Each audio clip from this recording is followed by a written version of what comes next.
So, Evan, when you read those first couple scripts, can you talk about what went through your head and how you considered taking this part, and then how did you prepare for the role of Jeffrey Dahmer?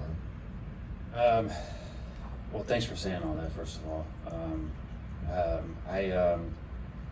You sent it to me, and I read it, and first of all, the writing was brilliant, and I was terrified. I really went back and forth on whether I should do it or not. I knew it was going to be incredibly dark, an incredible challenge.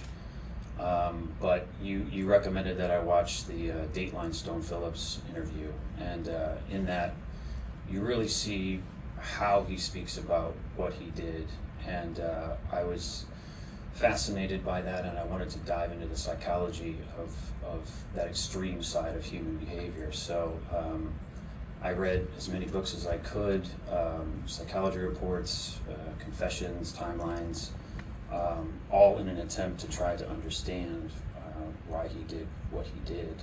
And then, of course, there was the physical side. Yeah, talk about the physicality, because at one point you wore lead weights around your arms and you wore lifts in your shoes and you practiced that walk, and you basically stayed in this character, as difficult as it was, for months.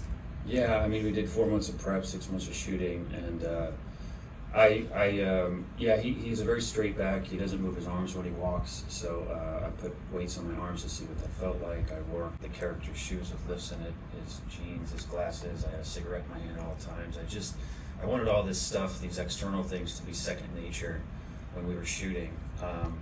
So I watched a lot of footage, and I also worked with a dialect coach to get down his voice, the way that he spoke. It was very distinct, and he had a dialect. So I also went off and created this 45-minute audio composite, which was very helpful, and I listened to that every day in hopes of learning his speech patterns, but really an attempt to try to get into his mindset and understand that each day that we were shooting. So it was an exhaustive search, trying to find private moments, things where he didn't seem self-conscious, so you could get a glimpse into how he behaved prior to these interviews and being in prison. Right.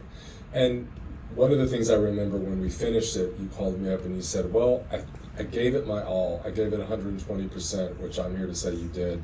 Interestingly enough, this is one of the first times we've all gotten together, and the other night, Nisi went up to Evan and said, Evan Peters, nice to meet you, even though they had worked together for months, because Nisi, you can talk about that. Like, it was, Evan was so deep in character. So deep in character. People will say, what is Evan like? And I'm like, I don't know the man.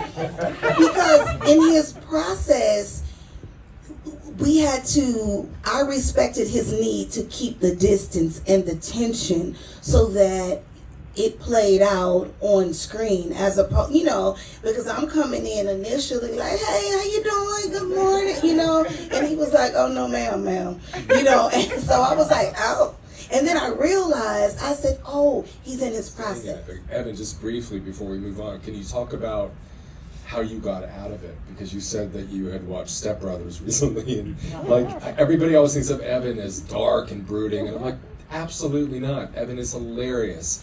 He's spent Thanksgivings at my house. My children have sat on his knee. He's such a lovely guy. But can you talk about, it was a big responsibility, but coming out of it, what did you do?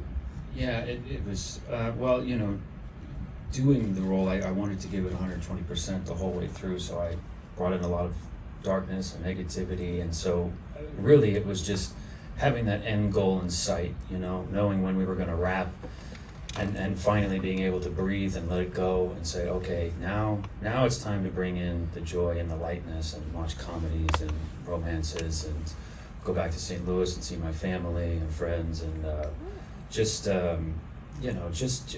watch Step Brothers, Evan Peters, me and you in a rom-com right after this. Let's go. I'm down.